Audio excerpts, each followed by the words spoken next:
Welcome to Weekly Digest, where we highlight the works of ministers of government as they push the administration's development agenda.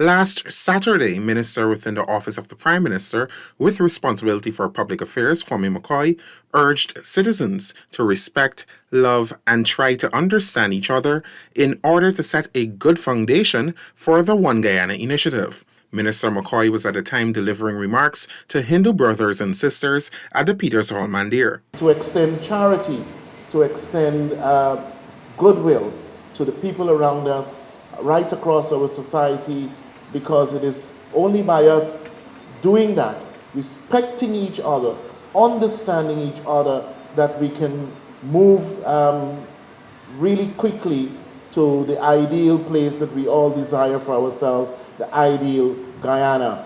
It is us in Guyana who have to be able to work as a people from the various religions and the importance of the religious bodies in terms of helping us to cement that foundation for a One Guyana.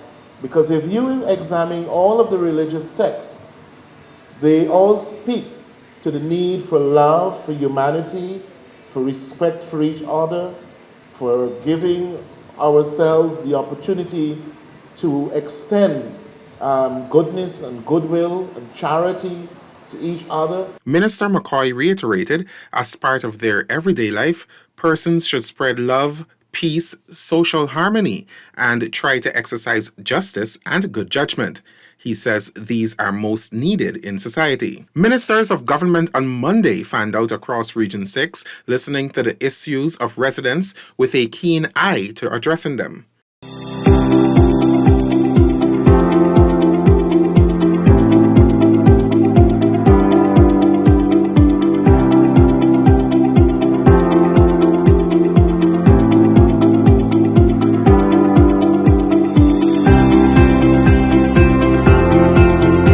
Minister of Natural Resources Vikram Bharat and Minister of Public Service Sonia Parag teamed up and visited Wim, Letterkenny, and Bloomfield, all on the Quarantine Coast. We know that on a day-to-day basis, there are a number of small issues that affect you, like the drainage, like your streets, like the bridges. We will work to address these issues over a reasonable period of time. Minister Parag noted that while the oil and gas sector presents many opportunities, government will be providing training in other areas to upskill Guyanese. You have new sectors and the country is moving at a fast pace towards transforming, and we can't do that without also building our technical skills.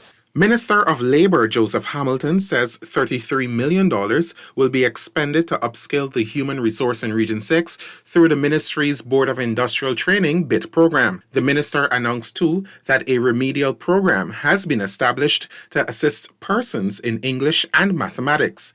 He made the revelation during several community engagements along the Quarantine Coast on Monday. The focus is on people who might have left school earlier than they should have.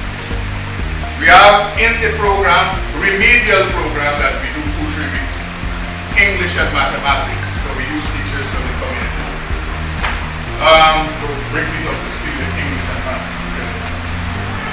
If we train you to do fabrication and welding, you have to know how to pull a tape, and that's mathematics. Right? You have to know inches. So we do that. We do also basic English classes. This year, BIT will be offering technical and vocational training, TVET, to over 300 residents in the region. Among the courses offered through BIT are heavy-duty equipment, welding, and garment construction. Programs are also tailored to specific demographic needs and are accessible to persons 16 years and older free of cost. We go as far as practically to have you recommend to us a trainer from the village, so that when we pay the person, some of the money will stay in the village. We don't impose programs on a community. We look to you to say to us, these are the best types of programs that we think would help young people, and not so young people in our community to develop themselves. The government of Guyana and the Canadian Commercial Corporation signed a memorandum of understanding at the office of the President on Tuesday to facilitate cooperation and participation in discussions and exchange of information related to the procurement of Canadian goods and services. The MOU was signed between Senior Minister within the Office of the President with responsibility for finance, Dr. Ashley Singh, and Canada's Minister of Small Business, Export Promotion, and International Trade, Mary Ning, in the presence of His Excellency Dr. Mohammed Irfan Ali. The Memorandum of Understanding that we signed today establishes a framework within which this can be realized. We are extremely pleased at the interest shown by the Canadian Commercial Corporation in Guyana. We are very happy that we were able to conclude this MOU, and we anticipate that it will lead to a greater presence of Canadian companies in Guyana and doing business with Guyana. Similarly, of course, we look forward to greater and closer economic and commercial relations in every other regard, including, of course, Guyanese companies doing business in Canada. Entrepreneurs and businesses nationwide will now be able to capture new markets locally and internationally through the Stabroek Online Marketplace, Guyana's newest e-commerce platform. The enterprise allows businesses of any size to exploit opportunities in the local and global market from one place. It also includes other divisions, such as Stabroek Travel for local tourist experiences and accommodation. During the media launch held at the Marriott Hotel Georgetown on Tuesday, Director of Business in the Ministry of Tourism, Industry and Commerce, John Edgell, said the ministry is in support of the online venture. He noted that the company's vision is aligned with the national e-commerce strategy, which seeks to increase domestic trade, provide a more efficient channel for consumers and producers to interlink and create employment opportunities, among others. Minister of Foreign Affairs and International Cooperation Hugh Todd says the PPPC government's stewardship of the economy amid global economic hardship is remarkable. This was related during a community engagement with residents of Rose Hall Region 6 on Monday. Minister Todd was joined by Minister of Human Services and Social Security, Dr. Vindhya Prasad.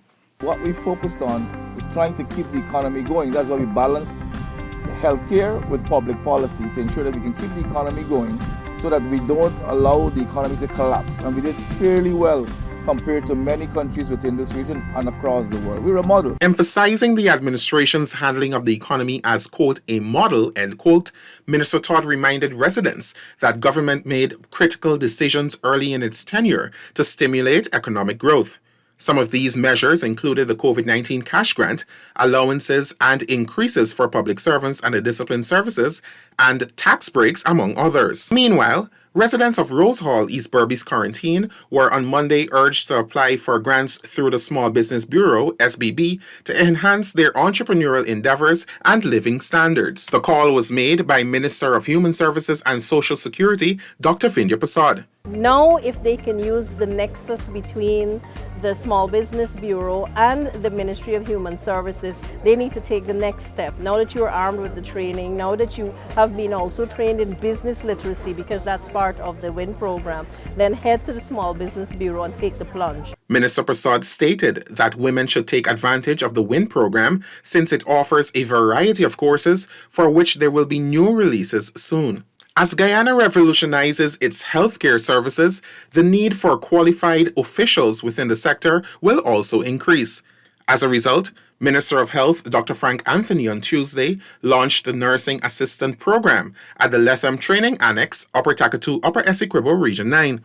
At the launch, Minister Anthony highlighted the government's plans to fully transform Guyana's healthcare sector. He highlighted that the development of the country's human resources is paramount for Guyana to advance.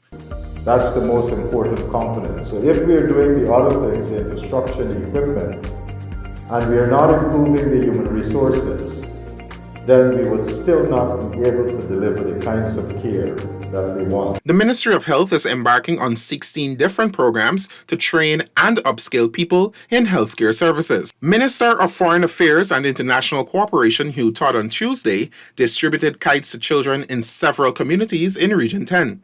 The minister said the distribution drive is an initiative implemented by His Excellency Dr. Mohammed Irfan Ali that will continue throughout the country to spread the Easter holiday cheer. Today's initiative is a countrywide initiative where we're spreading love and joy at the time of Easter for all the kids across Guyana. You would have realized today and throughout the rest of the week, ministers will be going throughout Guyana to different and various communities to distribute kites. And this is a government initiative led by the President himself. And we're pleased to do this.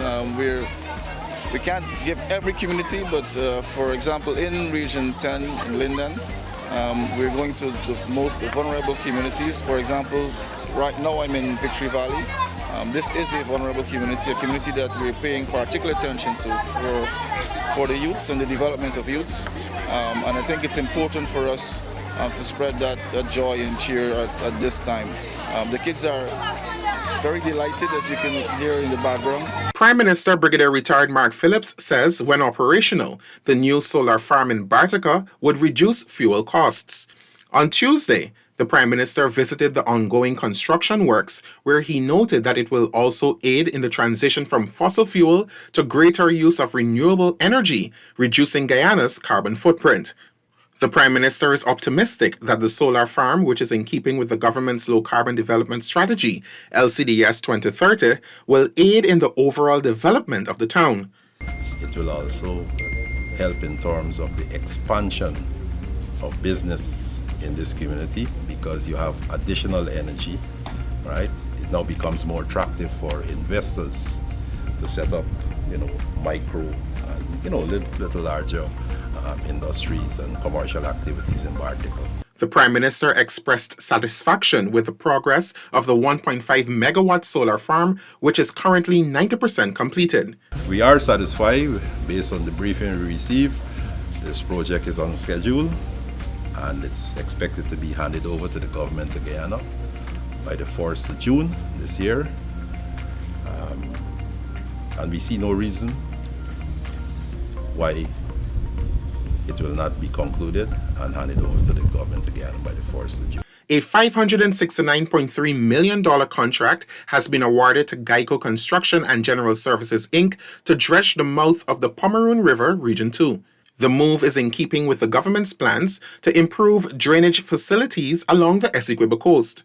The contracts were signed in the boardroom of the Ministry of Agriculture on Tuesday. I think when the Pomeroon River is dredged and these block drainage, we complete these block drainage in the Pomeroon, I think that the Pomeroon will, the flood will be eased. Contracts totaling close to $186 million were also handed to impolder farmlands in the lower and upper Pomeroon and Supernam creeks.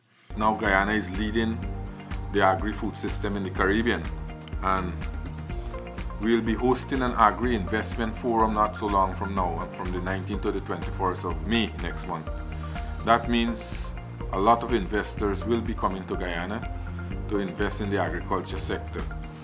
So we have to have the infrastructure in place, and many of these works that are tender out are that will be contracts that are those contracts that we'll be signing this afternoon are works that are necessary for us to enhance our agriculture sector.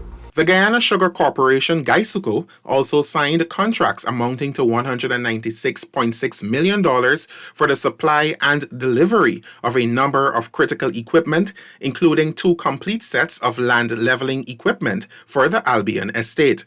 Additionally, the New Guyana Marketing Corporation, the Fisheries Department, and the National Agriculture Research and Extension Institute, NARI, also signed contracts for the supply and delivery of critical equipment and the execution of several key infrastructural and rehabilitation works across the country. Government's commitment of upgrading the healthcare sector is bearing fruit, with the commissioning of a $13.6 million health post in Napi Region 9. Minister of Health Dr. Frank Anthony attended the event. The new facility will provide medication and other forms of treatment for persons living with diabetes, hypertension, heart disease, and several other health issues. One of the projects that we want to pilot in Region 9 is something called telemedicine. It means that we can use the internet to be able to communicate with a doctor in Georgetown, and that doctor would work with the community health worker, the nurse that is stationed here, to be able to make a diagnosis and then offer treatment. The National Assembly on Wednesday passed a motion to strengthen the mandate of the Public Accounts Committee, PAC, by making it mandatory for a quorum to be formed with both government and opposition members present. The motion, which amended Standing Order 82, was brought by Minister of Parliamentary Affairs and Governance, Gil Teixeira. The amendment now mandates that a quorum can only be formed with the presence of 5 members, 2 representing the government, 2 representing the opposition, and the chairperson. The issue is that the quorum being amended is not harmful. It in fact will make sure that both sides always have 2 on each side. That you don't have to have everybody, but you have to have 2 on each side to make sure the work goes forward.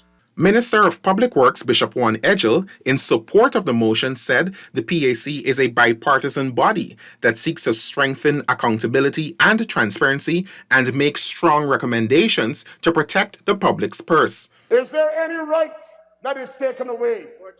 The answer is no. Would this motion prevent scrutiny? The answer is no. As a matter of fact, it will enhance scrutiny. If members of a previous government sit alone, examining their own record,